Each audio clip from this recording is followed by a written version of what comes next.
The Fire Within by Chris DeLacy. The chapter we are on is A Visit to the Library. Scrubbly Library was right in the center of town, tucked away on the end of a cul-de-sac that branched off from Main Street. As the front doors glided open, David was pleasantly surprised to find himself in a well-lit modern building brimming with CDs, computers, and videos, and the odd book, of course. He made his way to the information desk. A balding librarian was sitting behind it, hidden by a large computer screen. David sat down and pinged the bell. "Excuse me, have you got any books on To his astonishment, Henry Bacon looked up from the computer. "Oh, it's you," said Henry, flaring a nostril. Did you say? You want me to find you a book on squat? One of those Asian practices, is it? Like Kung Fu and Tai Chi? Can't say I've ever heard of it. Still, we must have something. Section 796.815.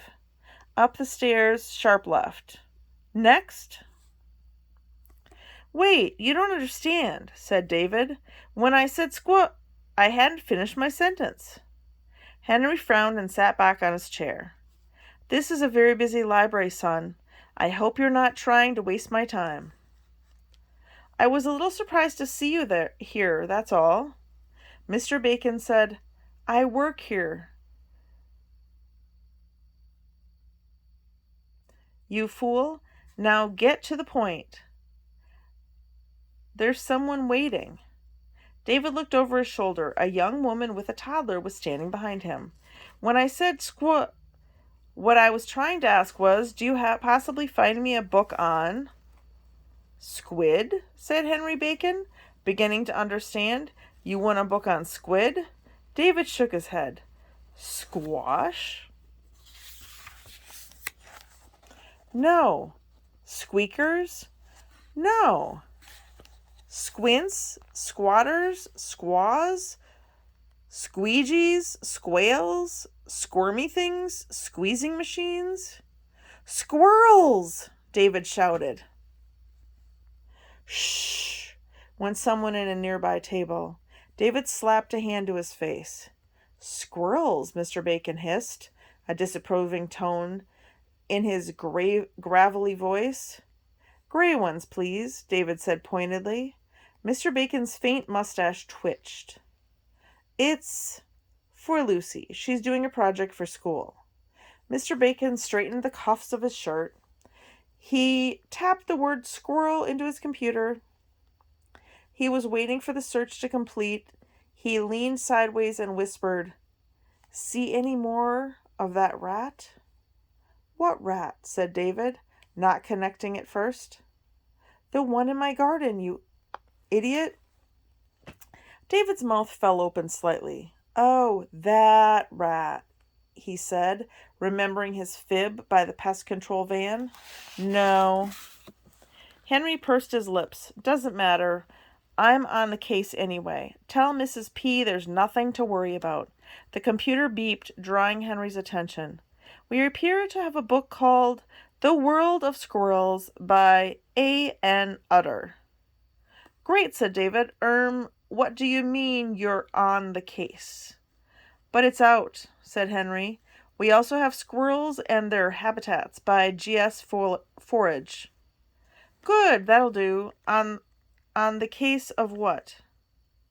But that's out as well. Ah, we do have 2 copies of Squirrels in the USA by N.K. Graytail.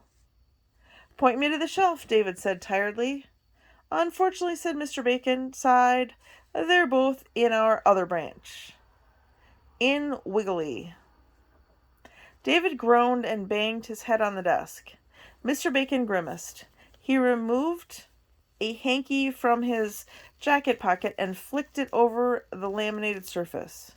Just then the woman with the toddler tapped David's shoulder. Can I make a suggestion? If you want to learn about squirrels, why don't you just look outside?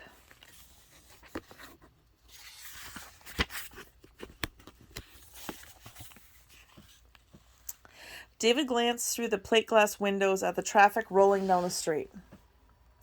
The other way, Mr. Bacon sighed. David turned through the far library windows. He saw treetops swaying in the blustery wind. The woman said, "Haven't you ever been to the library gardens? Goodness, you must be the only person in Scrubberley who hasn't. Go through the gates at the end of the cul-de-sac. You'll find all the squirrels you want in there." "Thank you," said David. "I'll go and have a look."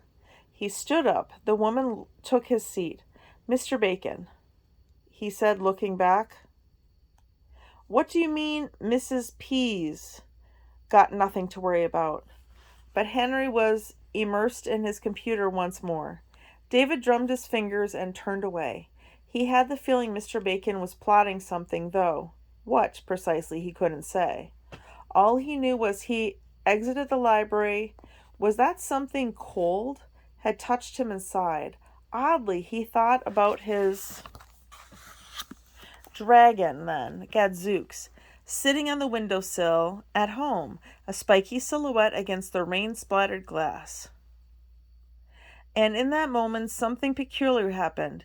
In his mind's eye, David saw Gadzooks take his pencil from his mouth and try to scribble something down on his pad. The wind whistled and tugged at David's hair. Ahead of him the treetops bristled and sighed. He shook himself once, and Gadzooks disappeared. But as David clanked his way through the tall iron gates and entered the gardens for the very first time, he couldn't shake off the bizarre idea that the dragon had been trying to tell him something.